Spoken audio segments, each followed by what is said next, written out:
அதுக்கு தேவையானது கோவக்காய் சாப் பண்ணி வச்சுருக்கேன், வெங்காயம், தக்காளி, கடுகு, கடலைப்பருப்பு, உளுத்தம்பருப்பு, ஜீரகம், கொஞ்சம் பூண்டு தட்டி வச்சுருக்கேன்.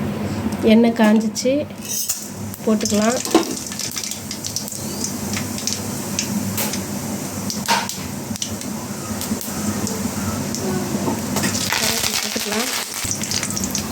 பூண்டு போட்டுக்கலாம், தட்டி வச்ச பூண்டு.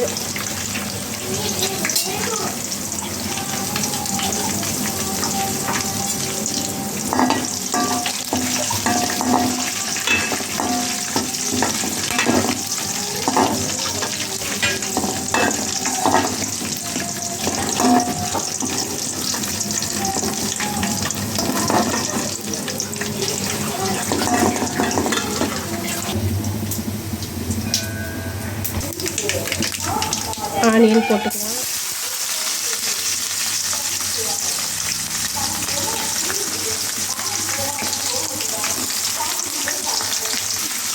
நல்லா வதக்கிக்கலாம், கோல்டன் ப்ரௌன் வர வரைக்கும்.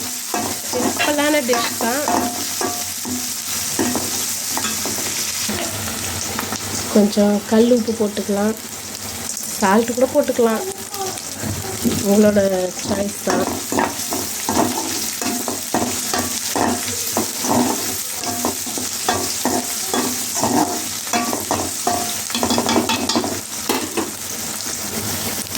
கொஞ்சம் பெருங்காயத்தூள் போட்டுக்கலாம்.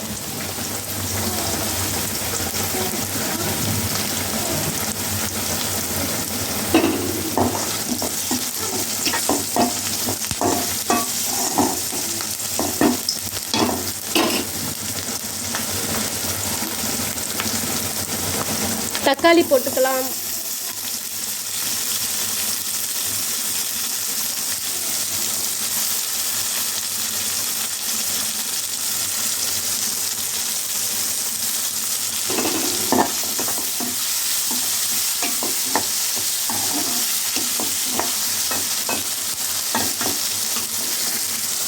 பார்த்தீங்களா, நல்லா வதங்கிருச்சு, இந்த மாதிரி கோல்டன் ப்ரௌன் ஆயிடுச்சு.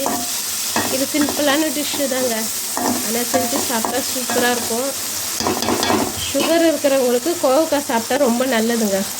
ஆமாம், சுகர் கண்ட்ரோலில் கொண்டு வரும். கோவக்காய், வெண்டைக்காய், கொத்தவரைக்காய், பாவக்காய் இதெல்லாம் சாப்பிட்டோம்னா தொடர்ந்து எடுத்துகிட்டே வந்தோம்னா சுகர் கம்மியாகிடும்.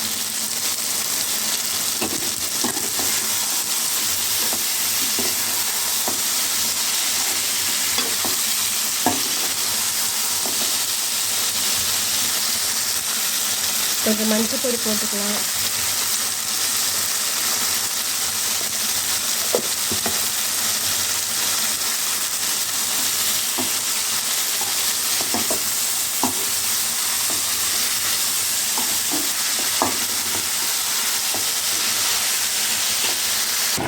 சைடில் கோஸ் கூட்டும் வேகுது.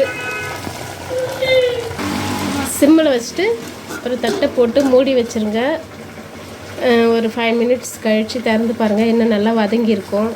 இது இடையில என் பொண்ணு ஒரு வேலை பார்த்துருக்காங்க பாருங்கள். செவ்வாழை பனானா மில்க் ஷேக் பண்ணியிருக்கா. பார்த்தீங்களா, பனானா மில்க் ஷேக் ரெடி. வாங்க குடிக்கலாம். இங்கே பாருங்கள், நல்லா இது மாதிரி வதங்கிருச்சு. பார்த்தீங்களா, நல்லா நம்ம போட்டோம் பச்சை எப்படி இருந்தது. இப்போ பாருங்கள், இது இன்னும் நல்லா வதங்கணும். மிளகாத்தூள் கொஞ்சம் தண்ணி போட்டு வச்சோம்னா கொஞ்சம் தொக்கு மாதிரி கிரேவி மாதிரி வரும். கொஞ்சம் மிளகாத்தூள் போட்டுக்கலாம். மிளகாத்தூள் போட்டாச்சு. மிளகாத்தூள் போட்ட பிறகு கொஞ்சம் நல்லா வதக்கி விட்டுட்டு கொஞ்சம் நேரம் கழித்து தண்ணி ஊற்றுவோம். ஒரு டம்ளர் தண்ணி ஊற்றுவோம். நல்லா வேகட்டும். அந்த தண்ணி வற்றுறதுக்கு ரெடி ஆகிடும். கொஞ்சோண்டு தண்ணி ஊற்றணும்.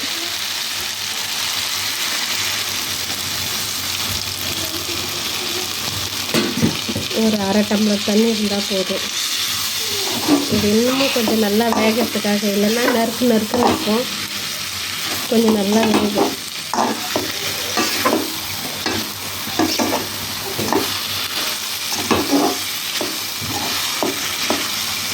இந்த தண்ணியே போதும்.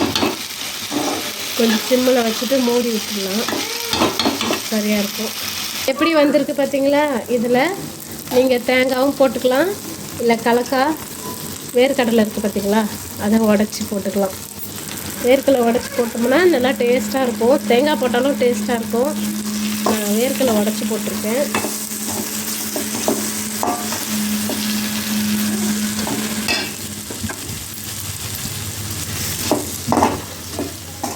அவ்வளோதாங்க, கோவக்காய் தொக்கு ரெடி ஆகிடுச்சு.